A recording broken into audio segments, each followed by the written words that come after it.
हमारे डिस्ट्रीब्यूटर्स का सबसे इंपॉर्टेंट रोल है इन्वेस्टर के बिहेवियर को मैनेज करना। आई would say doing is much better than thinking. अगर एक कामयाब म्यूचुअल फंड डिस्ट्रीब्यूटर बनना है तो उसके कुछ सीक्रेट आप दे सकते हैं?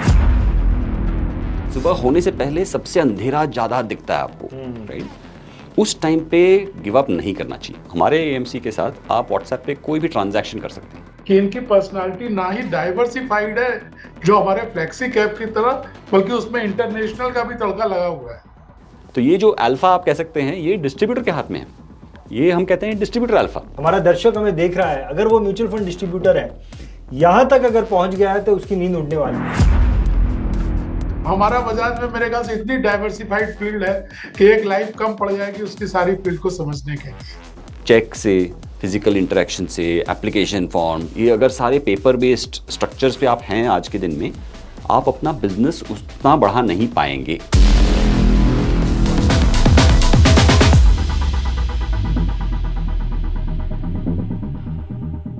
दोस्तों, आज का ये वीडियो आपके लिए बहुत इंपॉर्टेंट होने वाला है, क्योंकि इस वीडियो में आपको बहुत ज़्यादा मोटिवेशन मिलने वाला है। मार्केट, फाइनेंशियल मार्केट की बारीकियों के बारे में आपको जानकारी मिलेगी और एक कंपनी को किस तरीके से मैनेज किया जाता है, इसके बारे में भी आपको इस वीडियो में डिटेल में जानकारी मिलेगी। CEO talk with Ranjit Singh और अशोक ठुकराल की आज के इस एपिसोड में आज मैं आपको मिलाने वाला हूं मिस्टर गणेश मोहन जी से। गणेश मोहन जी ये बजाज फिनसर्विस एसेट मैनेजमेंट कंपनी के सीईओ है, बजाज म्यूचुअल फंड कंपनी के सीईओ है। गणेश मोहन जी के बारे में आपको थोड़ी सी जानकारी देना चाहूँगा। इन्होंने बहुत पढ़ाई की है। इन्होंने आईआईटी खड़गपुर से केमिकल इंजीनियरिंग की है, आईआईएम कलकत्ता से एमबीए की है और एक मल्टीनेशनल कंपनी में 16 साल काम किया है। ऐसी कंपनी जहां पर उनके एम्प्लॉयज़ जो हैं 32,000 से भी ज़्यादा उनके एम्प्लॉयज़ हैं और दुनिया के कई देशों में इन्होंने काम किया है। यूएसए में काम किया है, यूरोप में काम किया है, एशिया में काम किया है, भारत में काम किया है। तो दोस्तों, ऐसे व्यक्ति से आपको बहुत कुछ नॉलेज मिलेगा, बहुत कुछ आपको जानकारी मिलेगी। इसलिए इस वीडियो के अंत तक हमारे साथ में बने रहिएगा, आपको बहुत मोटिवेशन मिलने वाला है। सो गणेश मोहन जी, मैं BI TV में आपका बहुत बहुत स्वागत करता हूँ। बहुत बहुत धन्यवाद रंजीत जी, और बहुत बहुत धन्यवाद ठुकराल जी फॉर दिस इन्विटेशन। सो गणेश मोहन जी, ये जो वीडियो है, इस वीडियो में आप एक महत्वपूर्ण किरदार तो है ही, लेकिन आपके अलावा मिस्टर अशोक ठुकराल इस वीडियो के बहुत महत्वपूर्ण किरदार है, क्योंकि जो कुछ नॉलेज हम आपसे लेने की कोशिश करने वाले हैं, उस नॉलेज को सिंपल वे में हमारे दर्शकों तक रखने का काम अशोक ठुकराल जी करेंगे। अशोक जी नमस्कार। नमस्कार जी, नमस्कार। सो गणेश मोहन जी, आपकी ज़िंदगी से 3 अलग अलग नॉलेजेस हम लेना चाहते हैं। पहली चीज़, आपका ये जो वास्ट एक्सपीरियंस है, आपने इतनी पढ़ाई की, आपने दुनिया के इतने देशों में काम किया, बजाज के साथ में आप पिछले 10 सालों के साथ काम कर रहे हैं, तो मोटिवेशन लेना चाहते हैं आपकी ज़िंदगी से। आपका जो म्यूचुअल फंड इंडस्ट्री में इतना जो गहरा टॉप पोजीशन पे आप काम कर रहे हैं, तो इसकी बारीकियों के बारे में भी जानना चाहते हैं और कैसे आप ये कंपनी को मैनेज करते हैं, उसकी मैनेजमेंट कला भी लेना चाहते हैं हम आपसे। तो शुरुआत करते हैं गणेश मोहन जी, आपकी ज़िंदगी के बारे में कुछ जानना चाहेंगे। आपका जन्म कहाँ पर हुआ और ज़िंदगी के शुरुआती दिन कैसे थे, उसके बारे में थोड़ी जानकारी दीजिए। तो मेरा जन्म हुआ चेन्नई में। तो मेरे फादर आर्मी में थे और मेरी मदर एक टीचर थी, स्कूल टीचर थी।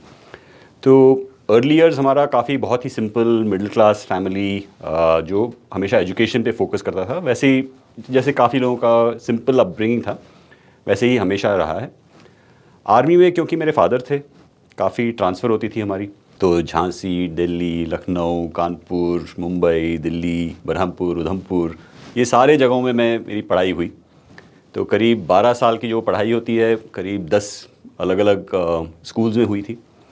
तो इसके कारण मुझे एक बेनिफिट भी मिला, क्योंकि अलग अलग जगह जब आप जाते हैं तो आपको एडजस्ट भी करना पड़ता है। आपकी व्यूज़ भी काफ़ी बदलती हैं, आपके दोस्त भी अलग अलग बदलते हैं, तो आपको you have to be ready for any challenge in life. Correct. तो ये आई थिंक हमेशा फ्रॉम द बिगिनिंग ये हमारे लिए काफ़ी एक अच्छा सा स्टार्टिंग पॉइंट था। दूसरा था कि हमारे घर में while money was never very abundant, right, बहुत ही सिंपल सा लिविंग था, लेकिन आर्मी में फैसिलिटीज़ बहुत बढ़िया थी। तो we always had very good sports facilities, schools भी बहुत अच्छी थी, so quality of education was very very good. So early days was very much about that कि अच्छी क्वालिटी एजुकेशन और काफ़ी variety in experiences. Fantastic fantastic. तो आपके पिताजी के राज में, अशोक जी, गणेश मोहन जी ने उनके पिताजी के राज में पूरा देश घूमा और फिर उसकी उन्हें शायद आदत लग गई होगी और उन्होंने सोचा रहेगा अब तो मैं पूरी दुनिया घूमूंगा। तो उन्होंने यूएस में भी काम किया, यूरोप में भी काम किया, एशिया में भी काम किया। फैंटास्टिक। और आपने अच्छी खासी पढ़ाई भी की है। आप को शुरू में पढ़ाई में बहुत दिल था या आपके माता पिता का कहना था कि नहीं आपको बहुत पढ़ना है? नहीं, तो पढ़ाई में मेरा काफ़ी दिलचस्पी हमेशा रहा था। अच्छा। मेरे लिए पढ़ाई it was almost like meditation, right. तो मेरे लिए ये था कि जो भी आप करो आप अच्छे से करो। मेरे पिताजी हमेशा कहा करते थे कि अगर आपको वेटर भी बनना है तो बनो, लेकिन दुनिया का बेस्ट वेटर बनो, राइट। इसके लिए आप जो भी आप करोगे अच्छे से पढ़ लो, अच्छे से तैयारी कर लो और उसमें फिर सर्च फॉर एक्सेलेंस। तो ये हमेशा it was a mantra for me, whatever you do try to do with excellence. Fantastic fantastic. तो आपका ऐसा दिल था कि मुझे फाइनेंशियल इंडस्ट्री में जाना है, क्योंकि आपने पहले केमिकल इंजीनियरिंग की और फिर आपने एमबीए किया, तो क्या था मतलब आपके? तो एक्चुअली सिंस फादर मेरे आर्मी में थे, my first goal, my first career aspiration was to be a fighter pilot. अच्छा, ओके। तो ये हमेशा टिल 11th स्टैंडर्ड ये मेरा गोल था। और 11वीं कक्षा में ये हुआ कि मेरी हाइट बढ़ गई 180 सेंटीमीटर से ज़्यादा। अच्छा। और उस समय में मिग 21 जो थे फाइटर जेट्स में, उसमें maximum height allowed was 180 centimetre. अच्छा। उससे आगे आप नहीं जा सकते थे। तो ये मेरे करियर का ऑलमोस्ट एंड हो गया उसी 11वीं कक्षा में ही। ओके। तभी दूसरी करियर मुझे ढूंढनी पड़ी। हाँ। तो उस टाइम किसी ने बताया कि हाँ आप इंजीनियरिंग देख लो, काफ़ी लोग वहाँ पे करते हैं और उस पर फिर आपके करियर एस्पिरेशंस बढ़ सकते हैं। तो उसी टाइम पे शुरुआत की मैंने कि थोड़ा पढ़ लें, थोड़ा इंजीनियरिंग के लिए कर लें। And fortunately I think JEE में आई क्लियर्ड। तो उसके बाद आई जॉइंड IIT और उसके बाद मैनेजमेंट मैंने किया। तो chemical engineering was I would say a very interesting line, क्योंकि उसमें more than just the content, आपको क्या मिलता है कि आपको मिलता है a way of thinking, a way of problem solving, कि आप कैसे प्रॉब्लम को कैसे देखते हैं, किस नज़रिए से देखते हैं और उसको कैसे सॉल्व करते हैं, आपका रिगर कैसा है। और आपके साथ भी जो पढ़ रहे हैं वो भी बहुत ही बुद्धिमान लोग हैं, तो उनसे भी आपको सीख मिलती है। तो आई वॉज़ वेरी फॉर्चुनेट, मेरी आई वुड से बहुत ही लकी था मैं कि I got an opportunity to study in such places and I think it has helped me. जो आप देख रहे हैं आज, it is very much the result of these places. Ashok ji, मैंने वो पिक्चर देखी, फाइटर पिक्चर, उसे जो चीज़ इन्होंने बताई गणेश जी ने, उससे पता लगता है कि ऋतिक रोशन की हाइट शायद गणेश मोहन जी से थोड़ी कम है, क्योंकि फाइटर पिक्चर में वो पायलट थे। मुझे ऐसा लगा शायद उनकी हाइट गणेश मोहन जी से ज़्यादा होगी। आपने कंपैरिजन हमारे अमिताभ बच्चन जी से क्यों नहीं किया? Perfect perfect. So Ganesh Mohan ji, आपने जब आपकी पढ़ाई ख़त्म की तो इतना तो मुझे पता है कि आपने BCG एक इंटरनेशनल कंपनी में 16 साल काम किया। That was your first job या उससे पहले आपने कुछ किया? तो what was your first job और कहाँ से होते हुए आप बजाज तक पहुंचे? So BCG was my first job. उससे पहले इंटर्नशिप किए थे मैंने थोड़े, but they would not qualify as a job as such. लेकिन BCG was my first job. And first job में हमेशा लोगों का ये क्वेश्चन रहता है कि पहला जॉब मैं कर रहा हूँ, कैसा जॉब लूँ, राइट, और कैसे डिसाइड करूँ कि कौन सा जॉब लूँ। तो उस समय जब मैं नौकरी के लिए इंटरव्यू दे रहा था एक्चुअली, मुझे भी ये पता नहीं था कि मुझे करना क्या है लाइफ में, अच्छा। राइट, कौन सी इंडस्ट्री में जाना है, कौन से फंक्शन में जाना है। I was very clueless. But मुझे ये पता था कि अगर कंसल्टिंग में जाओगे तो आपको काफ़ी सारे एक्सपीरियंसेस मिलेंगे, उसके बाद आप डिसाइड कर सकते हो। तो मुझे वो बहुत अच्छा लगा कि हाँ, अभी डिसाइड नहीं करना है, अगर आपको ये नौकरी मिल जाती है आप काम कीजिए, उसमें काफ़ी इंडस्ट्रीज़ में आप काम कीजिए, देखिए आपको क्या अच्छा लगता है, उसमें फिर आप स्पेशलाइज कीजिए। तो इसीलिए मैंने कंसल्टिंग कंपनीज़ में मैंने अपना एप्लीकेशन दिया एंड BCG में मुझे नौकरी मिली। एंड आई वुड से आई वाज वेरी फॉर्चुनेट कि BCG में काफ़ी सारे अपॉर्चुनिटीज़ ही मिले। पहले 3 साल में ही मुझे करीब 8 अलग अलग कंपनीज़ में काम करने का मौका मिला, 8 अलग अलग इंडस्ट्रीज़ में। तो ये जो एक्सपीरियंस मिलता है आपको, वो आपको बहुत ही एज अ प्रोफेशनल बहुत ही आपको डाइवर्सिटी देता है आपके थॉट प्रोसेस में, पैटर्न रिकग्निशन में, इंडस्ट्री में क्या रेलेवेंट है, क्या इंपॉर्टेंट है, क्या ज़रूरी है, वो आपको ढूंढने में। तो ये सारे जो एक्सपीरियंस हैं वो काफ़ी मुझे I think they helped me a lot. So BCG के बाद में आपका जो नेक्स्ट काम था वो बजाज ही था? बजाज में था। बजाज, तो बिल्कुल। This is your second company जहाँ पे आप काम Correct. कर रहे हैं। आपको क्या लगता है कि एक मिडिल क्लास परिवार में जन्म और पला बड़ा लड़का, वो लड़का आज देश की एक बहुत बड़ी कंपनी का सीईओ है। आपको क्या लगता है कि आपने ऐसे थ्रू आउट द करियर ऐसे क्या काम किए जिसमें आपका सबसे बड़ा अचीवमेंट आपको लगता है कि ये मेरा अचीवमेंट सबसे बड़ा रहा, जिसने मेरे को एक आगे पुश करने में, ऊपर लेके जाने में बहुत बड़ा रोल निभाया? तो आपका सबसे बड़ा अचीवमेंट आपके करियर में जानना चाहता हूँ मैं। नहीं, जैसे कि आपने कहा, मेरी शुरुआत काफ़ी बहुत ही हम्बल बिगिनिंग से थी, right, very very simple beginnings. और जब मुझे बीसीजी जैसे कंपनी में अपॉर्चुनिटी मिला, राइट, मुझे खुद विश्वास नहीं हो रहा था कि इतने अच्छी बड़ी कंपनी में मुझे अवसर मिला है। मैंने कहा कि मे बी 3-4 साल में I will not be able to last beyond that, right. तो देखते हैं कैसा चलता है और उसके बाद आगे देखेंगे क्या क्या होगा, राइट। बट अच्छा, I think God's grace, hard work, काफ़ी अच्छा शुरुआत रहा वहाँ पे। और कंपनी वाज आल्सो सेइंग कि this is good career path, आपका काफ़ी ग्रोथ अपॉर्चुनिटी है इस कंपनी में। आप कहाँ पर प्लेस थे? इंडिया में थे? उस समय मैं इंडिया में था। इंडिया में प्लेस थे। हाँ। Okay. तो उन्होंने कहा कि और किसी भी कंसल्टिंग कंपनी में द गोल इज़ कि आप पार्टनर बने, राइट, क्योंकि पार्टनर में आप फिर एक ओनर बन जाते हैं, ना कि एक एम्प्लॉई। तो हर एक कंसल्टिंग कंपनी में everybody wants to become a partner. अब बीसीजी में बहुत ही मुश्किल है, क्योंकि 1% जो अप्लाई करते हैं वो सिलेक्ट होते हैं, उसमें जो सिलेक्ट होते हैं सिर्फ 10% बनते हैं पार्टनर। तो बहुत ही मुश्किल जर्नी है ये। और ये चांस मिल रहा था मुझे कि मैं इंडिया में अगर मैं रह जाता तो पार्टनर बन जाता आराम से। लेकिन एक अपॉर्चुनिटी आया कि यूएस में आपको एक अपॉर्चुनिटी मिल रहा है, वहाँ पे they are looking for some people to come. लेकिन अगर आप जाएंगे तो शायद आपके करियर में थोड़ी बाधा आ सकती है, थोड़ा मुश्किल हो सकता है। तो मैं वहाँ I said let me still take an attempt, मैं ट्राई करता हूँ। और वहाँ पे गया। अगेन वहाँ पे भी it was a very different environment, different cultural context, और वहाँ पे भी I had to struggle hard, but I was able to continue to progress. और फिर वहाँ से एक और अपॉर्चुनिटी मिला कि दुबई में नई ऑफिस खोल रहे हैं हम। वहाँ पे हमें ज़रूरत है कि आप जैसे लोग जाएं और उस प्रैक्टिस को वहाँ पे बढ़ाएं। लेकिन वहाँ पे भी एक नई ऑफिस है, तो वहाँ पे भी चैलेंजेस आ सकते हैं। तो आई सेड ठीक है, I will take that challenge on. तो खुद मैंने आई सॉर्ट आउट ऑल दो challenges and I still got selected as partner. तो मेरे लिए that was a very important thing. जैसे कि किसी क्रिकेटर के लिए आप सेंचुरी होम ग्राउंड में बनाएंगे या सेंचुरी आप जाके पर्थ में ऑस्ट्रेलिया के अगेंस्ट करेंगे। आई वुड से द इनकरेजमेंट दैट कम्स, जो प्रोत्साहन मिलता है आपको कि आपने वहाँ जाके सेंचुरी स्कोर की, वो ज़्यादा रहती है, राइट। तो मेरे लिए भी दैट वाज वेरी इंपॉर्टेंट कि मैं बाहर जाके ये डेमोन्स्ट्रेट करूँ कि मैं I can be successful in that.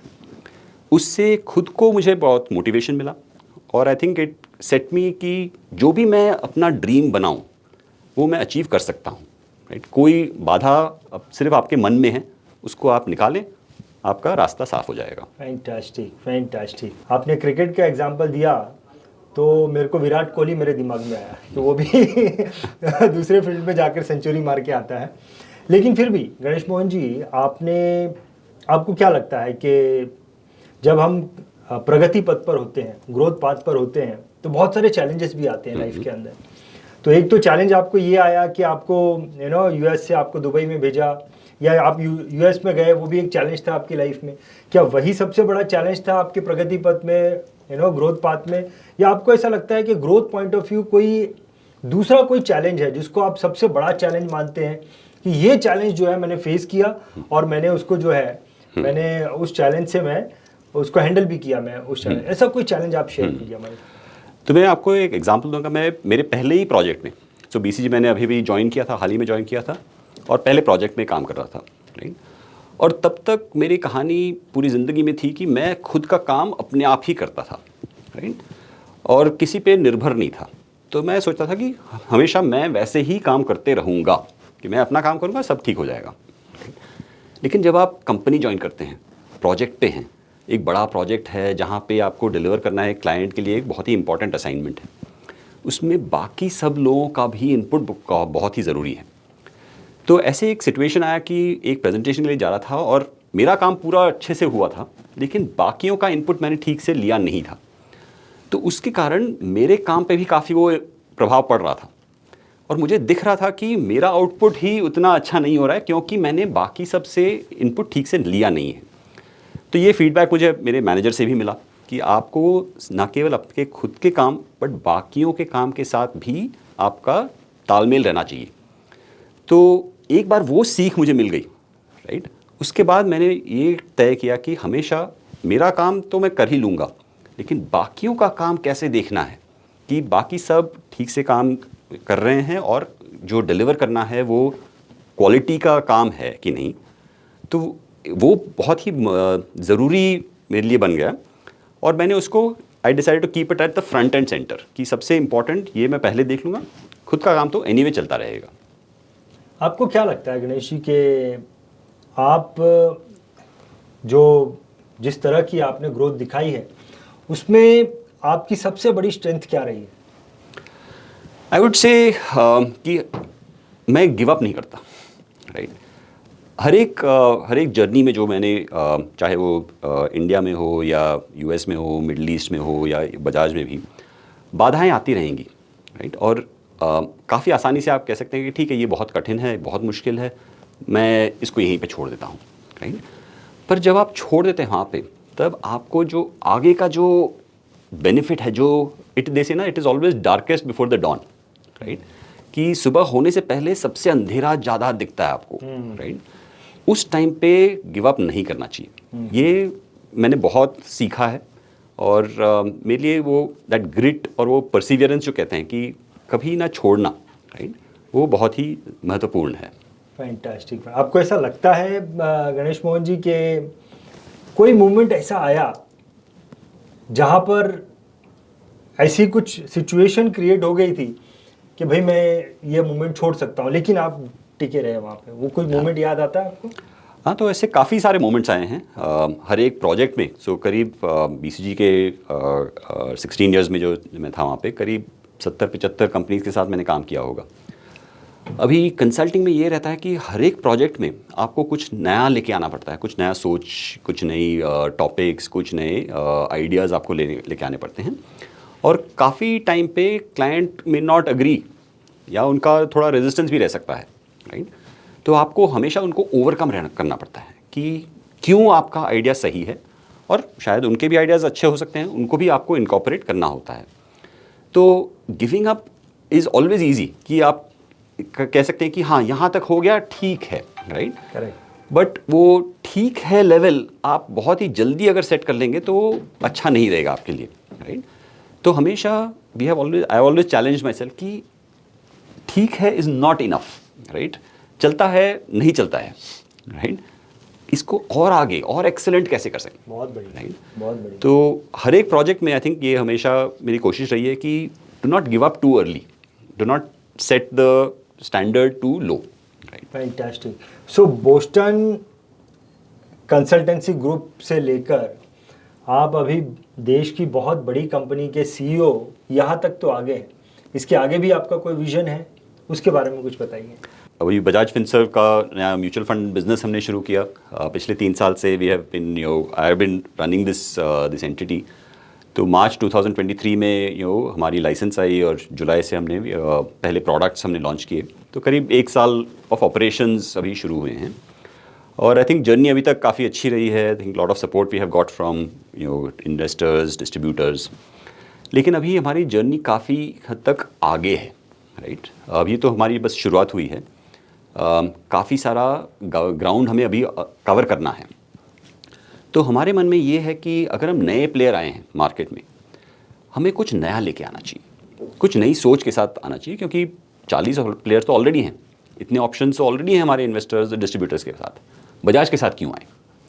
तो हमने कहा कि अगर इन्वेस्टमेंट के बिजनेस में हम आ रहे हैं तो हम कुछ नया लेके आएँ इन्वेस्टमेंट के फील्ड में ही। ओके। तो सबसे पहले हमने शुरुआत की कि इन्वेस्टमेंट फिलॉसफी की फंड हाउस किस चीज़ के लिए खड़ी है, राइट। हमारा डिफरेंशिएटर क्या है? तो उसमें पहली बार हम इंडस्ट्री में, पूरे देश में, हमने बिहेवियरल फाइनेंस का कॉन्सेप्ट लेके आए इन्वेस्टिंग के फील्ड में, राइट। इससे पहले किसी ने नहीं किया था और ग्लोबली हमें दिख रहा था कि ये बहुत ही इंपॉर्टेंट एरिया है। उसको हम इंडिया में लेके आए कि बिहेवियरल फाइनेंस हम इन्वेस्टिंग में कैसे लाएं। और इसको फिर हमने हर एक प्रोडक्ट में, हमारे हर एक फंड में हमने इसको इनकॉर्पोरेट किया कि हर एक फंड हमारा जो है इंडस्ट्री से थोड़ा अलग होना चाहिए, कुछ नया लेके आना है। तो हमारे फ्लेक्सी कैप में हमने मेगा ट्रेंड स्ट्रैटेजी की, लार्ज एंड मिड कैप में हमने एक मोट इन्वेस्टिंग स्ट्रैटेजी, बिहेवियरल फाइनेंस का हमने एक सेंटिमेंट मॉडल बनाया और उसको हमने बैलेंस एडवांटेज फंड में इंट्रोड्यूस किया। तो और लार्ज कैप में हमने सबसे ज़्यादा कॉन्सेंट्रेटेड स्ट्रैटेजी लेके आए इन दी लार्ज कैप कैटेगरी। तो ऐसे करके हर एक फंड में हमने कुछ ना कुछ नया कॉन्सेप्ट इंट्रोड्यूस किया मार्केट में।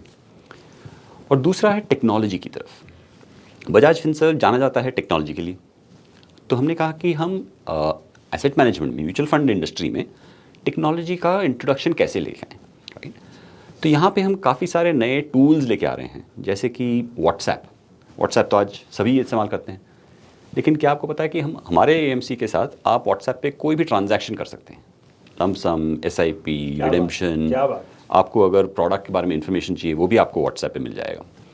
तो आप कहीं पे भी कभी भी आप ट्रांजैक्शन कर सकते हैं उस पर। दूसरा, हमारे डिस्ट्रीब्यूटर्स के लिए हम काफ़ी सारे नए प्लेटफॉर्म्स ही लेके आ रहे हैं, जैसे कि एक है एम्पावर, जिसका हमने नाम दिया है कि सपोज़ आप किसी कंपनी के साथ काम कर रहे हैं, उस कंपनी में 50-100 एम्प्लॉयज़ हैं, क्या आप एक साथ उन सभी का एसआईपी शुरू कर दें एक ही प्लेटफॉर्म पे।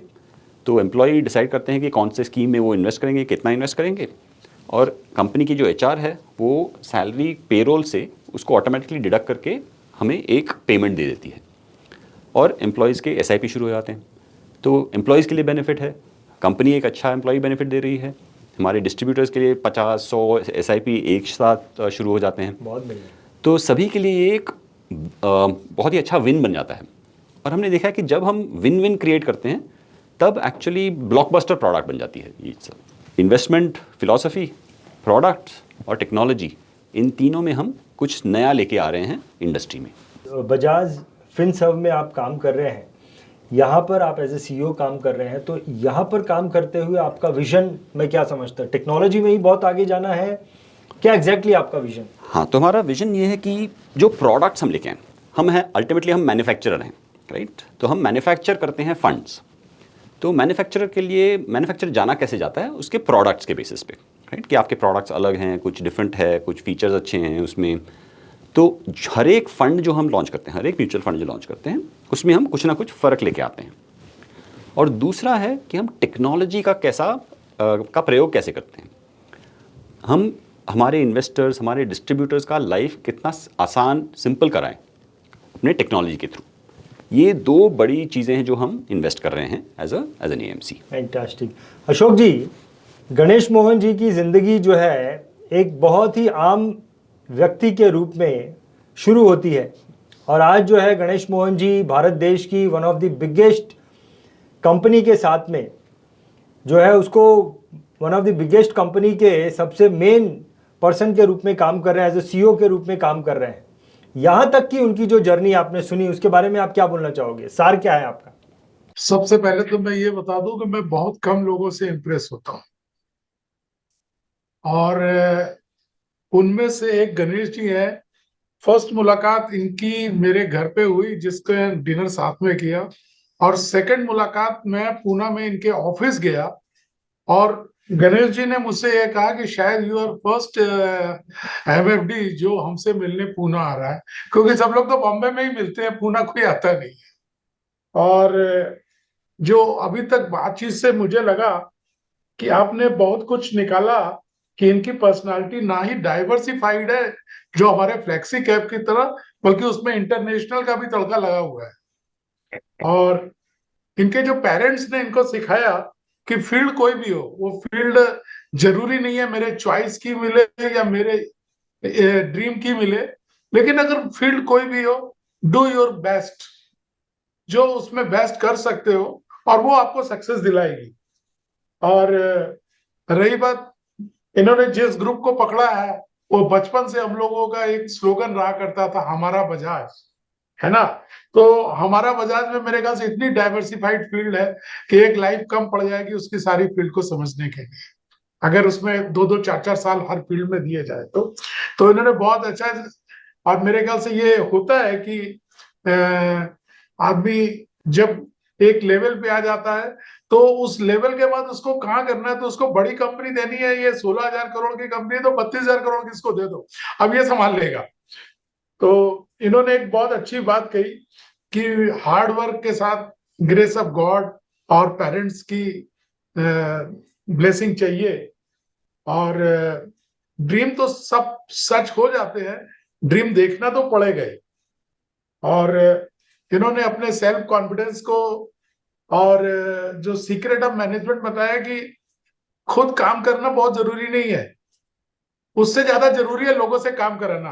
क्योंकि कहीं ना कहीं हम लोग अगर 500 एम्प्लाई हैं, उन 500 एम्प्लाई का आउटपुट नहीं ले पाए तो हम अकेले चना बाहर नहीं फोड़ सकता, ये तो पक्का है। और इस चीज को इन्होंने अपनी कमजोरी से उसको फिर अपनी स्ट्रेंथ बनाई, और हम लोगों के लिए भी एक सीक्रेट दिया कि नहीं यही सच है। और एक बहुत अच्छी बात इन्होंने कही कि जब भी कोई नया प्रोजेक्ट आता है तो उसमें कुछ नए आइडियाज आते हैं, नई स्ट्रेटजी आती है, लेकिन हमें दूसरों को भी सुननी पड़ेगी।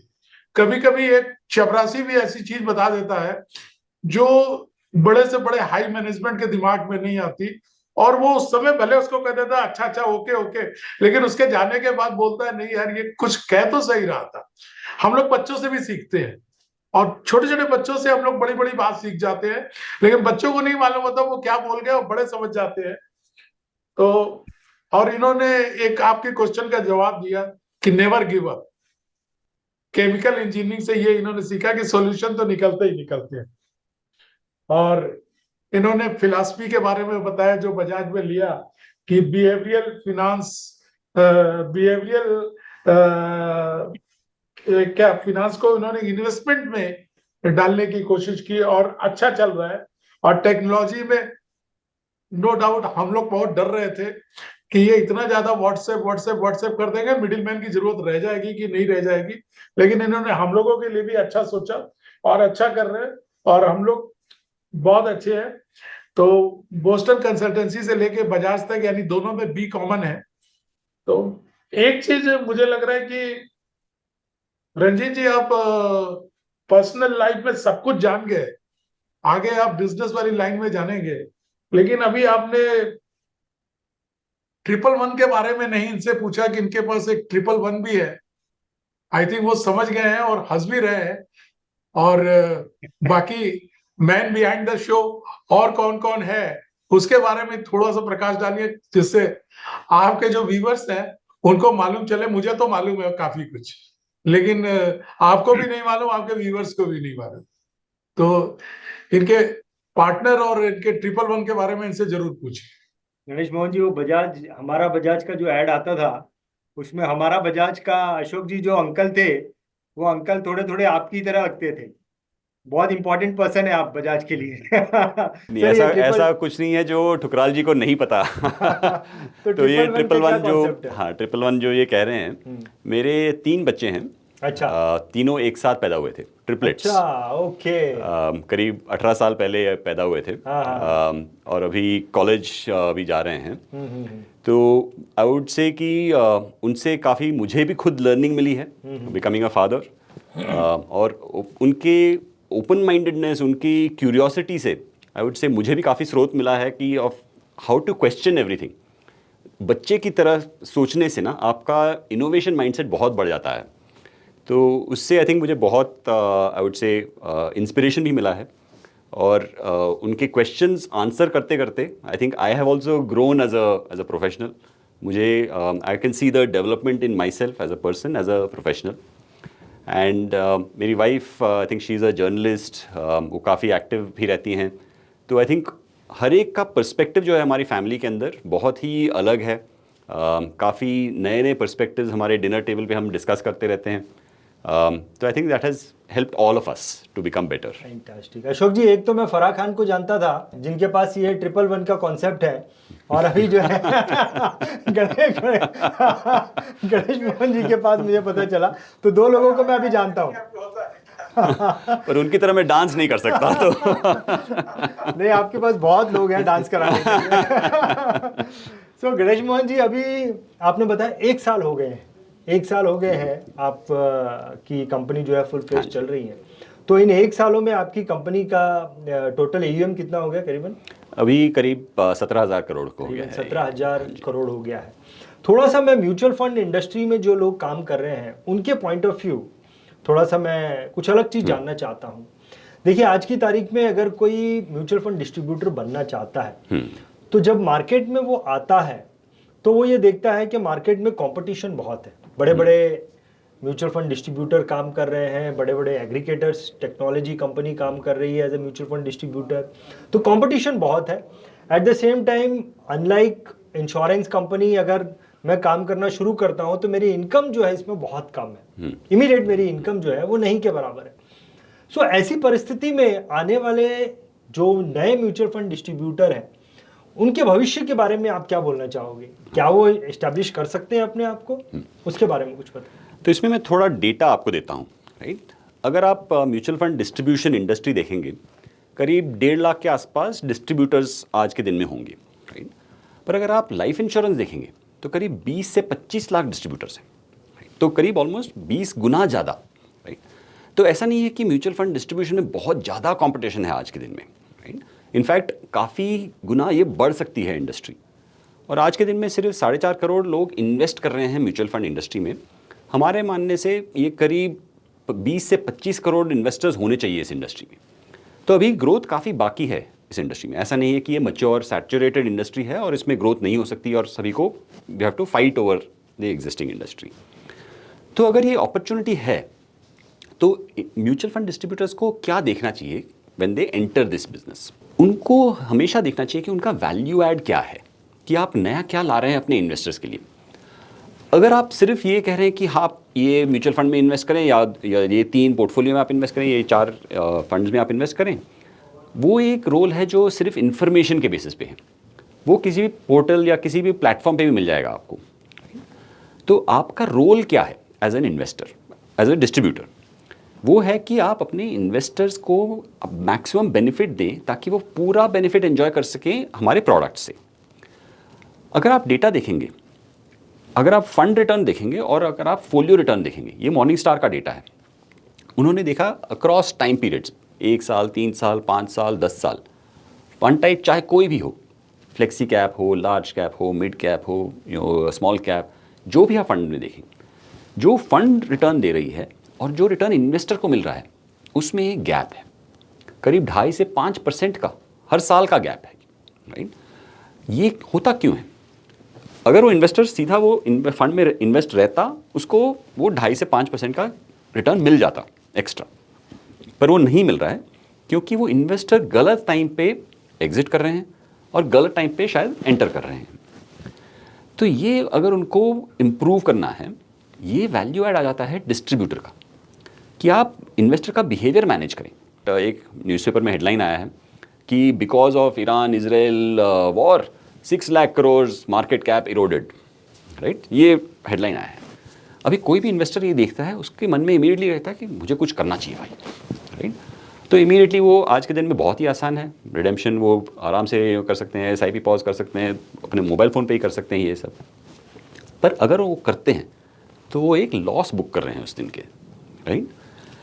आप अगर उनके एडवाइज़र हैं, राइट, आपको कहना चाहिए कि स्टे इन्वेस्टेड। पिछले 10 साल का हमने डेटा देखा कि अगर आप सिंपली आप इन्वेस्टेड रहते, राइट, और अगर आपने सिर्फ उस 10 साल में 10 सबसे इंपॉर्टेंट डेज में आप इन्वेस्टेड नहीं रहते, आपके आधे रिटर्न निकल गए होते। तो इसका मतलब ये है कि आप कभी डिसाइड नहीं कर पाएंगे कि वो 10 दिन कब आएंगे। पर अगर आप उसमें इन्वेस्टेड नहीं हैं, उन दिनों आपने एग्जिट मार दिया है मार्केट से, आपके रिटर्न आधे हो जाएंगे, राइट। तो इसका मतलब ये है कि हमारे डिस्ट्रीब्यूटर्स का सबसे इंपॉर्टेंट रोल है इन्वेस्टर के बिहेवियर को मैनेज करना। जो हम जो बोल रहे हैं बिहेवियरल फाइनेंस, वो हम इन्वेस्टिंग में ला रहे हैं, बट यही बिहेवियरल फाइनेंस हमारे डिस्ट्रीब्यूटर्स को हमारे इन्वेस्टर के साथ आना चाहिए। और अगर ये कर रहे हैं तो वो अपने इन्वेस्टर को 2.5 से 5% ज़्यादा रिटर्न दे रहे हैं। तो ये जो अल्फ़ा आप कह सकते हैं, ये डिस्ट्रीब्यूटर के हाथ में है। ये हम कहते हैं डिस्ट्रीब्यूटर अल्फ़ा। अल्फ़ा तो हमेशा फंड मैनेजर के हाथ में रहता है, वो ट्रेडिशनल सोच रहती है, पर वो थोड़े से बेसिस पॉइंट्स रहेंगी। ये आपका हर साल 2.5 से 5% का रिटर्न का अल्फ़ा है आपके हाथ में। इसको अगर आप अपना वैल्यू ऐड समझेंगे, आप अपने इन्वेस्टर के साथ लेके आएंगे, तो कोई आपके कमीशन के बारे में बात नहीं कर रहा होगा और आपका वैल्यू ऐड बहुत ही साफ बन जाएगा आपके इन्वेस्टर के साथ। तो मैं हमेशा हमारे डिस्ट्रीब्यूटर्स को कहता हूँ कि इसी पे आप फोकस कीजिए, इसको आप डिलीवर करेंगे तो I think there is no competition for you. Competition नहीं है। सो अशोक जी, ये डिस्ट्रीब्यूटर अल्फा, ये शब्द आज पहली दफ़ा सुनने को मिला कि डिस्ट्रीब्यूटर के भी हाथ में एक अल्फा है। पहले तो फंड मैनेजर को ही अल्फा हम गिनते थे। और एक चीज़ तो ये जो आपने वैल्यू एडिशन की बात कही, वो आपसे ही मुझे सीखने को मिलता है, आपकी कंपनी से ही सीखने को मिलता है कि 40 कंपनी के बाद में आपकी कंपनी आई है, फिर भी आप जो है आप एक अलग तरीके की सर्विस देने की कोशिश कर रहे हैं और 1 साल में आपने अपने आप को प्रूव भी किया है। मैं गणेश मोहन जी आपसे ये भी जानना चाहूँगा कि पिछले 20 सालों में मार्केट में कई सारे उतार चढ़ाव आए, कई सारी खबरें आई मार्केट को लेकर, और क्योंकि आप एक कंपनी के ऊंचे ओहदे पर काम कर रहे हैं तो बहुत सारी चीज़ें ऐसी हैं जो आप फोरकास्ट कर सकते हैं। तो एक म्यूचुअल फंड डिस्ट्रीब्यूटर को या कोई इन्वेस्टर को कोई चीज़ें पता हो मार्केट के बारे में, आपको क्या लगता है कि भविष्य में क्या चीज़ हो सकती है जिसका आभास एक आम इंसान को नहीं होगा, एक छोटे म्यूचुअल फंड डिस्ट्रीब्यूटर को नहीं होगा, लेकिन आप हमें कुछ बताएं कि भाई ये चीज़ें हो सकती है और मार्केट में रहने के पॉइंट ऑफ व्यू आपको इसका ध्यान रखना चाहिए, क्या लगता है आपको? बिल्कुल। तो जैसे मैंने कहा, कंसल्टिंग में हमेशा हमें ये सिखाया जाता है कि आप फ्यूचर के बारे में थोड़ा सोचिए, फ्यूचर में क्या हो सकता है, अगले 5-7 साल में इंडस्ट्री में क्या हो सकता है और आपको क्या करना चाहिए। तो हम हमेशा ये स्टडी करते रहते हैं कि इंडस्ट्री में आगे क्या होगा। तो करीब 1 साल पहले हमने एक स्टडी की और हमें ये रिज़ल्ट मिला कि सन 2030 तक ये इंडस्ट्री आराम से 130 लाख करोड़ तक पहुंच सकती है, आराम से, राइट। और उसमें करीब 12 अभी करोड़, ये इंडस्ट्री जो है वो 60 लाख करोड़ है, करीब 65 लाख करोड़ के आसपास है। है। हाँ, और तो 130 लाख करोड़ 130 लाख करोड़ तक आराम से पहुंच सकती है। हाँ, पर हमने जब ये किया था तब उस टाइम पे इंडस्ट्री करीब 40 लाख करोड़ के आसपास थी। तो उस टाइम लोगों ने कहा कि ये तो हो ही नहीं सकता, राइट। पर हम देख रहे हैं कितनी तेज़ी के साथ ये इंडस्ट्री बढ़ रही है, राइट। अभी मॉडरेट भी अगर हुआ तो भी 130 लाख करोड़ के आसपास आराम से ये इंडस्ट्री पहुंच सकती है सन 2030 तक। इसका मतलब ये है कि करीब 12 करोड़ इन्वेस्टर, निवेशक होंगे इस बाज़ार में। आज के दिन में 5 करोड़ से कम है। 7 करोड़ नए इन्वेस्टर आने वाले हैं इस इंडस्ट्री में, राइट। कौन लेके आएगा उसे, राइट। तो हमारे डिस्ट्रीब्यूटर्स का काम अभी बहुत आगे बाकी है और ये 12 करोड़ तो एक स्टेप पॉइंट है, माइलस्टोन है। उसके आगे अगले 5 साल में ये 12 करोड़ बन जाएगा करीब 25 करोड़। तो हमें देखना है कि आज के दिन में जो 5 करोड़ निवेशक हैं वो 5 गुना भी बढ़ने वाले हैं आगे, राइट। तो वो पूरा इंडस्ट्री को आगे लेके जाएगा। और हमारे डिस्ट्रीब्यूटर जो हैं वो अभी they are in a very prime spot. वो एक बहुत ही लकी सिचुएशन में है कि वो इंडिया में है, म्यूचुअल फंड इंडस्ट्री में है और इस समय पे वो इंडिया में म्यूचुअल फंड इंडस्ट्री में है। तो बहुत ही लकी हैं वो कि ये ग्रोथ जो आने वाला है, राइट, वो उनके सामने होने वाला है। लेकिन ये ग्रोथ उस इंडस्ट्री में रहने से सभी को नहीं मिलेगा, राइट। हमारे डिस्ट्रीब्यूटर्स को एक्टिव रहना चाहिए, हमेशा नए इन्वेस्टर्स को they have to bring in to the industry और उनका बिहेवियर कोच करते करते they have to grow them as well, right. तो अगर ये उन्होंने ठीक से किया, there is a huge opportunity. ऐसे बहुत कम इंडस्ट्रीज़ हैं जहाँ पे हम कह सकते हैं काफ़ी कॉन्फिडेंस के साथ कि ये इन द नेक्स्ट 4-5 years आराम से it will get to at least 2-3 times it's size. Ganesh Mohan ji, फिर ये म्यूचुअल फंड इंडस्ट्री को चालू हुए कितने, 40 साल हो गए, 30 साल हो गए? हाँ, करीब 30 साल के आसपास हो गए, करीबन 30 साल हो गए। अशोक जी, म्यूचुअल फंड इंडस्ट्री को चालू हुए 30 साल हो गए हैं और 30 सालों में जो मार्केट कैप तैयार की है म्यूचुअल फंड इंडस्ट्री ने, अगले 5 सालों में उतनी और तैयार होने वाली है। सो गणेश मोहन जी, ये जो व्यक्ति हमें देख रहा है, ये जो कैमरे में व्यक्ति हमारा दर्शक हमें देख रहा है, अगर वो म्यूचुअल फंड डिस्ट्रीब्यूटर है, यहाँ तक अगर पहुंच गया है तो उसकी नींद उड़ने वाली, क्योंकि अगले 5 साल उसके लिए कितने इंपॉर्टेंट, उसकी जिंदगी चेंज कर सकते हैं। बिल्कुल, फैंटास्टिक। गणेश मोहन जी, यहाँ पर मैं आपसे ये जानना चाहूँगा, क्योंकि आप बहुत ऊंचे लेवल से बहुत कुछ देखते हैं, एक म्यूचुअल फंड डिस्ट्रीब्यूटर को, क्योंकि अगले 5 साल बहुत इंपॉर्टेंट है उसके लिए, मेरे ख्याल से उसको सुना भी नहीं चाहिए तो अगर एक कामयाब म्यूचुअल फंड डिस्ट्रीब्यूटर बनना है तो उसके कुछ सीक्रेट आप दे सकते हैं? तो पिछले 1 साल में करीब 6000 डिस्ट्रीब्यूटर के साथ मेरी मुलाकात हुई होगी पूरे देश में, राइट। और काफ़ी लोग यही सवाल मुझसे पूछते हैं, तो मैं उनको 2 बड़े मूल मंत्र देता हूँ, राइट। एक ये है कि आपको अपना बिजनेस डिजिटाइज करना होगा, राइट। इसका मतलब क्या है? देखिए, डिस्ट्रीब्यूटर हमेशा आके मुझसे बोलते हैं कि सर हमारे कमीशन तो घटे जा रहे हैं, राइट। और वो तो जारी है, वो तो हो रहा है, हमें दिख रहा है, हमारा भी कमीशन कम हो रहा है, उनका भी हो रहा है, और ये होता रहेगा, क्योंकि हमने देखा है कि हर एक इंडस्ट्री में जैसे कि स्केल बढ़ता रहता है, कमीशन घटते रहते हैं। पर सपोज आपका कमीशन 10% गिर रहा है, आपके रेवेन्यू को आप बढ़ाने के लिए आप क्या करेंगे? आप अपना वॉल्यूम बढ़ाएंगे, है ना। तो अगर आपको वॉल्यूम बढ़ाना है 10 गुना, 5 गुना, लेकिन आपको वो बढ़ाते वक्त अपना कॉस्ट बेस नहीं बढ़ाना है, आपको कॉस्ट वहीं पे रखना है, तो ये करने के लिए आपको पूरी डिजिटल सिस्टम ही चाहिए रहेगी। इसका मतलब ये है कि आप फिज़िकल से थोड़ा हट जाएं, चेक से, फिज़िकल इंटरेक्शन से, एप्लीकेशन फॉर्म, ये अगर सारे पेपर बेस्ड स्ट्रक्चर्स पे आप हैं आज के दिन में, आप अपना बिजनेस उतना बढ़ा नहीं पाएंगे। इसीलिए हम इन्वेस्ट कर रहे हैं, जैसे कि व्हाट्सएप में, जैसे कि एम्पावर, ये सारे जो प्लेटफॉर्म्स हैं ये हम हमारे डिस्ट्रीब्यूटर्स को दे रहे हैं, ताकि वो अपना बिजनेस बिना एम्प्लॉय काउंट को बढ़ाए अपने बिजनेस को कैसे बढ़ा सके।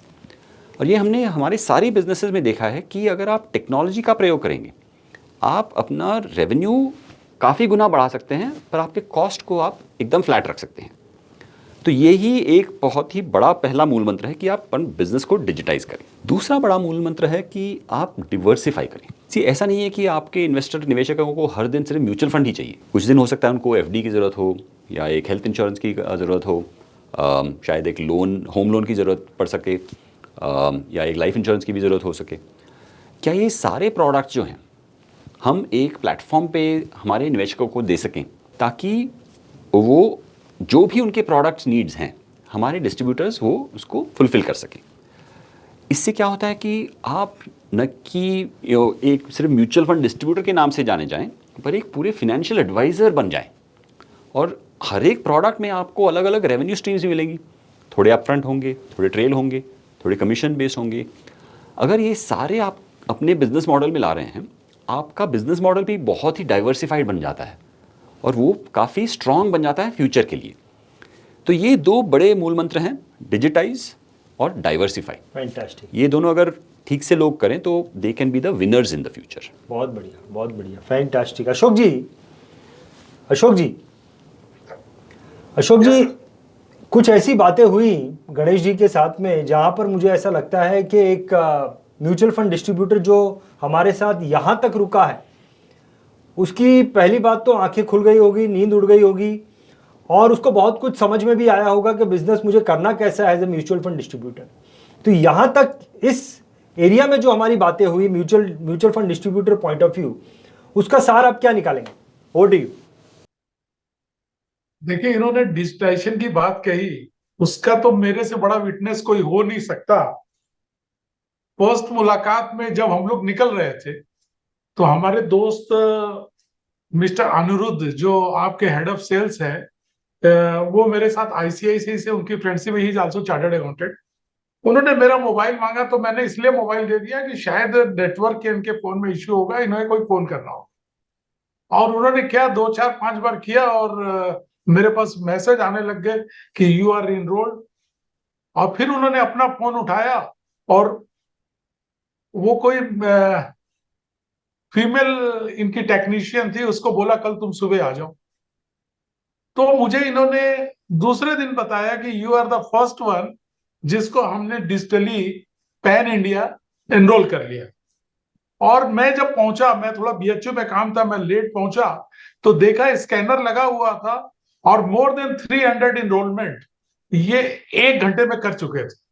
और वो मेरे ख्याल से कोई भी एएमसी साल भर लगाती है किसी भी सिटी में 300 इनरोलमेंट कराने के लिए, क्योंकि एक सेल्स का बंदा रखा जाता है। और नई कंपनियां एक दिन में मेरे पास कई ऐसी कंपनियां हैं जिसका साल भर से रिमाइंडर पे रिमाइंडर आ रहा है कि बिजनेस मत देना, केवल इनरोलमेंट करा लो, नहीं हो पाता। और इन्होंने फर्स्ट डे, मतलब हमारे सिटी के मोर देन 300 एडवाइजर्स जो बनारस के हैं, उन सबको इन्होंने इनरोल कर दिया। तो इससे ज्यादा मैं क्या बोलूं, हम लोग को समझ में आ गया कि आईटी सीखना है तो बजाज से सीखना होगा। और जो इन्होंने 17,000 करोड़ किया है, तो हम लोग तो जीरो से विटनेस है।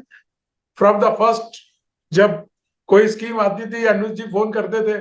आजकल फोन नहीं करते क्योंकि उनके पास पैसा आने लग गया है। अब नहीं ठुकराव को पूछते, नहीं पहले कहते यार कुछ डाल दो, मिनिमम इतना तो चाहिए। अब नहीं फोन करते, तो मैं समझ गया कि अब आ रहा है, इसलिए जरूरत नहीं है।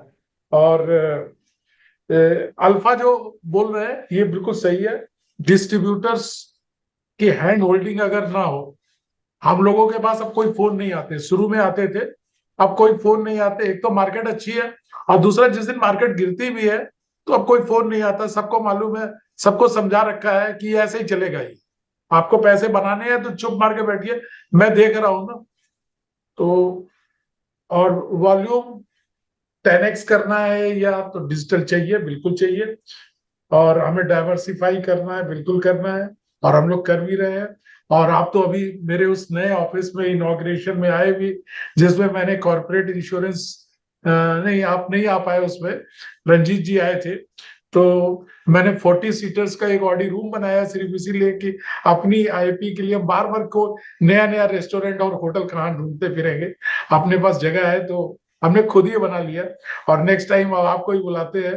डीपी सिंह साहब ने उसका उद्घाटन किया था, सरदार जी आए थे। बहुत बढ़िया। सो गणेश मोहन जी, यहाँ से आगे मैं आपसे ये जानना चाहूँगा कि आप एक बड़ी कंपनी को लीड कर रहे हैं, तो मैं मैनेजमेंट के बारे में आपसे कुछ जानना चाहूँगा कि आपको कंपनी को आगे क्योंकि जितने भी म्यूचुअल फंड डिस्ट्रीब्यूटर्स हमको देख रहे हैं वो भी अपनी कंपनी के सीईओ है, छोटी कंपनी है उसके सीईओ है।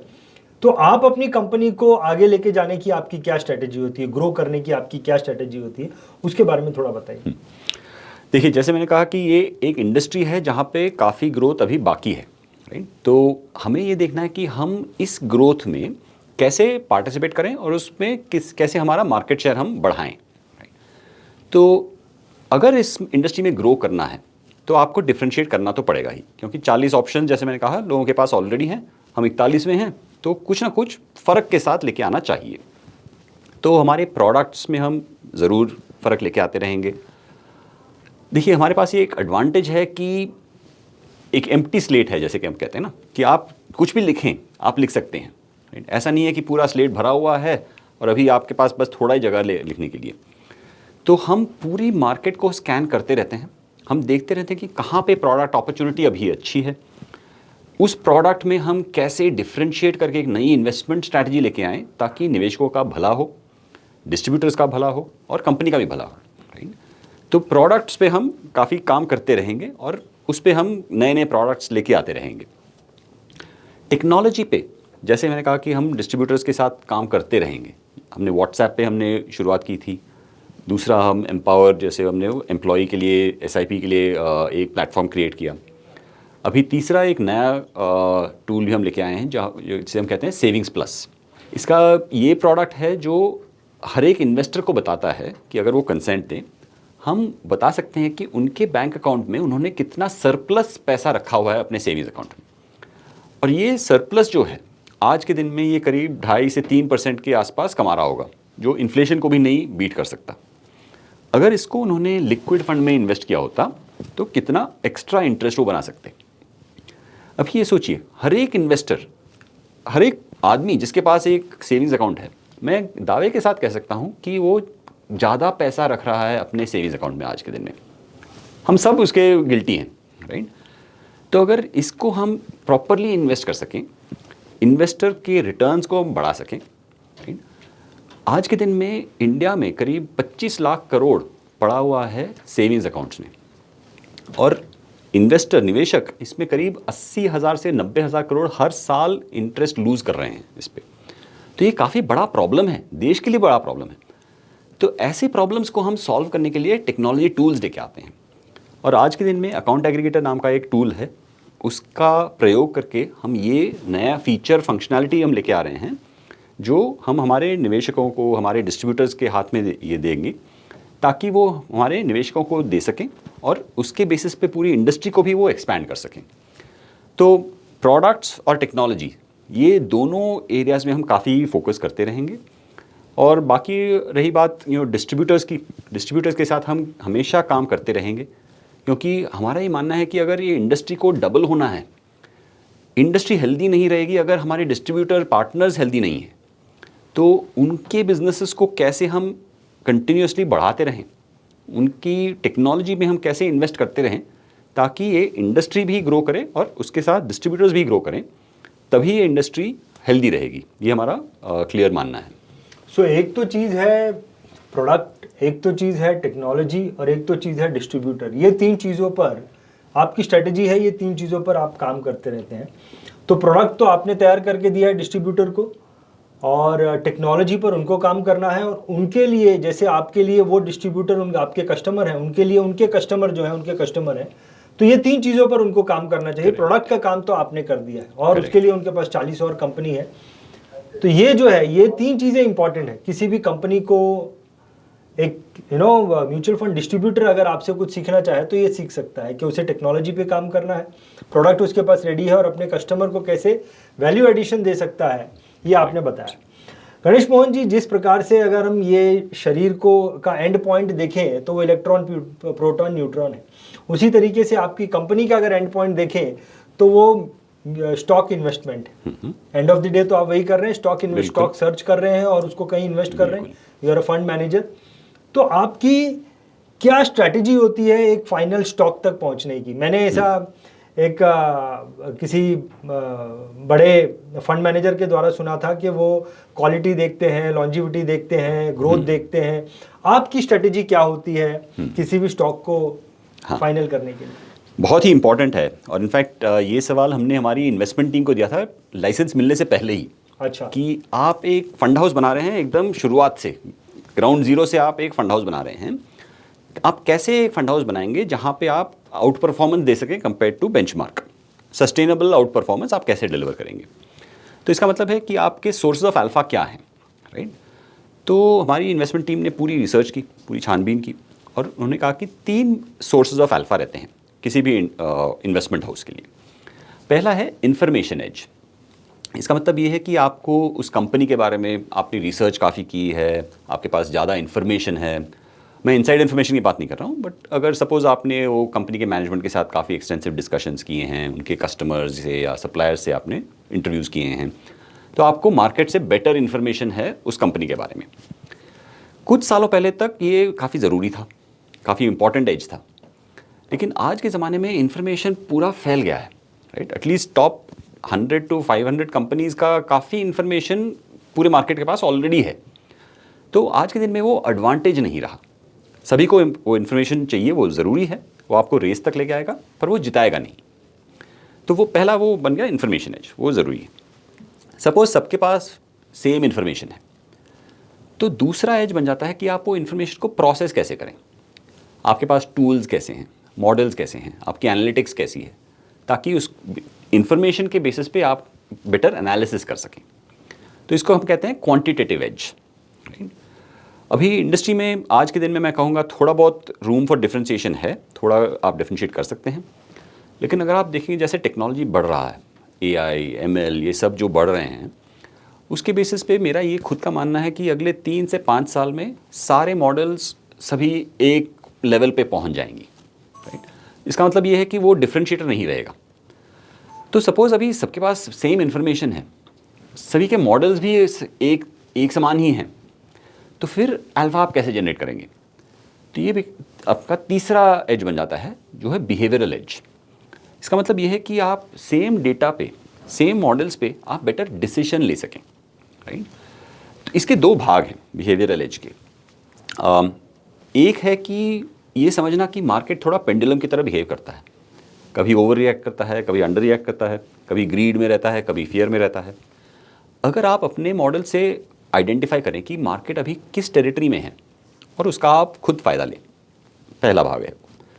दूसरा भाग ये है कि ये समझना कि हमारे खुद के फंड मैनेजर्स भी अल्टीमेटली ह्यूमन बींग्स हैं, उनके भी खुद के बायसेस हो सकती हैं। तो आप अपने रिसर्च प्रोसेस में, अपने इन्वेस्टमेंट प्रोसेस में कैसे टेम्पलेट्स, टूल, चेकलिस्ट्स, नजेस ये सब इंट्रोड्यूस करें ताकि उनका इम्पैक्ट कम हो जाए इन्वेस्टमेंट्स पे। ग्लोबली हमने देखा है कि ये बहुत ही इंपॉर्टेंट है। तो हम इसको, इस फिलॉसफी को कहते हैं information quantitative and behavioural, Incube for short, right. अभी बिहेवियरल फाइनेंस ग्लोबली बहुत ही इंपॉर्टेंट बन गया है इन्वेस्टिंग फील्ड में, क्योंकि ये बहुत ही सिंपल सा लॉजिक अगर मैं एक्सप्लेन करूँ, इकोनॉमिक्स में बहुत ही सिंपल से दो अजम्पशंस आपको बताए जाते हैं कि आप ये प्लीज़ अजम्पशंस लीजिए। एक है कि all human beings are perfectly rational, right, और दूसरा है कि मार्केट्स आर परफेक्टली एफिशिएंट। ये दो बहुत ही, आपके पहले क्लास में ही आपको इकोनॉमिक्स प्रोफेसर आपको बता देंगे कि आप ये दो अजम्पशन ले लीजिए। लेकिन हमें पता है कि ये दोनों अजम्पशन एक्चुअली खरे नहीं हैं, राइट। Human beings rational, they are not rational, I would not say irrational, but sentimental, emotional ज़रूर हैं। और मार्केट अल्टीमेटली क्या है? It is a collection of human beings, आप और मेरे जैसे, जो एक कंपनी पे अपना वोट दे रहे हैं एक प्राइस के दौरान, राइट। तो अगर हम ये इग्नोर करें कि इसके पीछे ह्यूमन बीइंग्स हैं, तो हम एक बहुत ही इंपॉर्टेंट चीज़ को इग्नोर कर रहे हैं। और हमें ये देखना होगा कि ये इन सारे फील्ड्स में, राइट, अगर इकोनॉमिक्स हम इस्तेमाल करें, बट उसके ऊपर अगर हम एक बिहेवियरल फाइनेंस का एक फ़िल्टर लगाएं, तो मार्केट का मॉडल जो हमारे पास बन जाता है वो एक बेटर मॉडल बन जाता है। तो हमारा जो फिलॉसफी है, जो हम इस्तेमाल करते हैं, उसे हम कहते हैं इनक्यूब, इंफॉर्मेशन, क्वांटिटेटिव एंड बिहेवियरल। ये तीनों अगर आप मिला के दें तो अल्फा जनरेशन का चांस बेटर बन जाता है। फैंटास्टिक। तो ये बिहेवियर, मार्केट का बिहेवियर आप बोल रहे हैं, क्या पर्टिकुलर स्टॉक का बिहेवियर बोल रहे हैं या मार्केट का बिहेवियर बोल रहे हैं? हाँ, इसमें दो पार्ट हैं। एक तो पूरे मार्केट का बिहेवियर, मार्केट भी थोड़ी एक हर्ड की तरह रहती है, राइट। जैसे आप समझिए एक घोड़ों का एक हर्ड रहता है, तो एक तरफ चलते रहता है। अगर एक घोड़ा सडनली चेंज करता है डायरेक्शन, फिर वो पूरी हर्ड उसके साथ चले जाती है, राइट। तो इन्वेस्टमेंट्स भी ऐसे थोड़ा वैसे ही रहता है, राइट। अगर आप बम्बई की तरह देखेंगे फॉर एग्जांपल, राइट, सारे फंड मैनेजर्स जनरली वहीं पे रहते हैं। दिन के टाइम पे तो 3:30 बजे तक पूरे मार्केट वो स्क्रीन के सामने ही रहते हैं। सो सपोज शाम के लिए अगर वो मिले डिनर के लिए या ड्रिंक्स के लिए, उसके बाद भी वही डिस्कस करते रहेंगे कि आपने ये आज क्या किया, उन्होंने क्या किया, उस बड़े इन्वेस्टर ने क्या किया आज। तो पूरी हर्ड एक ही तरह सोचती रहती है, राइट। लेकिन निवेशकों को, इन्वेस्टर्स को हमेशा हर्ड से 2 कदम आगे रहना चाहिए। उनको एंटिसिपेट करना चाहिए कि अभी ये हर्ड कहाँ पे जा रही है, राइट। तो वो एक इम्पॉर्टेंट पार्ट है कि आज मार्केट कहाँ पे है और उसके बेसिस पे मार्केट का बिहेवियर कैसा है, सेंटिमेंट कैसा है। और दूसरा है हमारे खुद का बिहेवियर। हमारा फंड मैनेजर जो है, हमारे इन्वेस्टमेंट टीम जो है, उनके बिहेवियर को how do we make it correct, right, how do we improve that behaviour, right. क्योंकि उनके बायसेस भी हैं, उनको भी कैसे मिनिमाइज करें, राइट। तो ये दोनों भाग हैं। इन दोनों पे हमने काफ़ी रिसर्च किया है। इनफैक्ट हमारे CIO निमेश चंदन, ये आई वुड से इंडिया में काफ़ी एक्सपर्ट हैं ये इस एरिया में, उन्होंने काफ़ी कोर्स भी किए हैं इसमें। और हमारे रिसर्च प्रोसेस में, हमारे इन्वेस्टमेंट प्रोसेस में काफ़ी सारे टूल्स इन्होंने इंट्रोड्यूस किए हैं जो हमें बताती हैं कि क्या क्या करना चाहिए, जो बेसिक इन्वेस्टमेंट प्रोसेस पे इम्प्रूवमेंट या रिफाइनमेंट्स हैं। फैंटास्टिक। आपने इस मॉडल को क्या नाम दिया? IQB? इनक्यूब, इनक्यूब, INQUBE, इनक्यूब, इनक्यूब मॉडल नाम दिया। फैंटास्टिक। अभी गणेश मोहन जी क्या हो रहा है कि देखिए, म्यूचुअल फंड कंपनी जो है वो स्टॉक्स में end of the day customer के पैसे को इन्वेस्ट करती है, जहाँ पर एक कस्टमर को रिलैक्स है कि एक फंड मैनेजमेंट टीम जो है वो मेरे पैसे को मैनेज कर रही है, एंड इज रिलैक्स्ड, पैसा डाल के वो आराम से सो सकता है। आजकल एक नया चलन चला है कि स्टॉक मार्केट में कैसे इन्वेस्टमेंट करना है, इसमें सिखाया जा रहा है, लोग सीख रहे हैं और इसमें इन्वेस्टमेंट कर रहे हैं। तो सीख कर स्टॉक मार्केट में इन्वेस्टमेंट करना वर्सेस म्यूचुअल फंड में इन्वेस्टमेंट करना, इसके बारे में आप क्या बोलना चाहोगे? जी, ज़रूर इन्वेस्टर खुद भी इन्वेस्ट कर सकते हैं, राइट। आजकल काफ़ी प्लेटफॉर्म्स भी हैं जहाँ पे लोग खुद अपने इन्वेस्टमेंट कर सकते हैं, और हम देख रहे हैं कि काफ़ी इन्वेस्टर्स खुद भी कर रहे हैं। इनफैक्ट डीमैट अकाउंट ज़्यादा है म्यूचुअल फंड इन्वेस्टर से, राइट, आज के दिन में। तो ज़रूर इन्वेस्टर्स कर सकते हैं, उनको करना भी चाहिए, राइट। लेकिन उनको ये एक याद रखना चाहिए कि जब वो डायरेक्ट इन्वेस्टमेंट कर रहे हैं इक्विटीज़ में, उन्हें उसका ट्रैक हर दिन रखना चाहिए, क्योंकि कुछ भी चेंज हो सकता है उस कंपनी के साथ। एक रेगुलेटरी ऑर्डर आ सकती है, या प्राइसिंग चेंज हो सकती है, या कुछ गवर्नमेंट के रूल्स बदल सकते हैं। तो उनको हमेशा ये आइडेंटिफाई करना रहता है कि हर एक टाइम पे जो इन्वेस्टमेंट का थीसिस था, जो केस था उन्होंने बनाया था इन्वेस्टमेंट करने के लिए, वो आज भी वैलिड है कि नहीं, कुछ बदला है कि नहीं on the basic assumptions, right. और काफ़ी लोगों के पास उतना या तो टाइम नहीं रहता है या रिसर्च करने के लिए रिसोर्सेज भी नहीं रहती हैं। तो मेरा हमेशा ये सुझाव रहेगा कि आप ये प्रोफेशनल्स को दे दें। It is better to that a professional does it. उनके पास रिसर्च अवेलेबल रहती है, उनका फोकस रहता है कि हम सही स्टॉक्स हमेशा चुनते रहें, और उसका कॉस्ट भी ज़्यादा नहीं है आज के दिन में। तो अगर मोस्ट इन्वेस्टर्स को मैं कहूँगा कि आप हमेशा अपना परफॉर्मेंस चेक करें अगेंस्ट बेंचमार्क्स, और म्यूचुअल फंड का भी परफॉर्मेंस चेक करें अगेंस्ट बेंचमार्क्स। आप ज़्यादातर देखेंगे कि mutual funds are doing quite well, तो आपके लिए वो झंझट भी कम रह जाती है। और अगर आपके पास वो टाइम नहीं है, आपका फोकस नहीं है कि आप वो पूरा रिसर्च कर सकें, डे टू डे ट्रैकिंग कर सकें, आप ही के हित में है कि आप वो म्यूचुअल फंड रिसर्च टीम को आप ये दे दें, और they can handle the money much more better for you.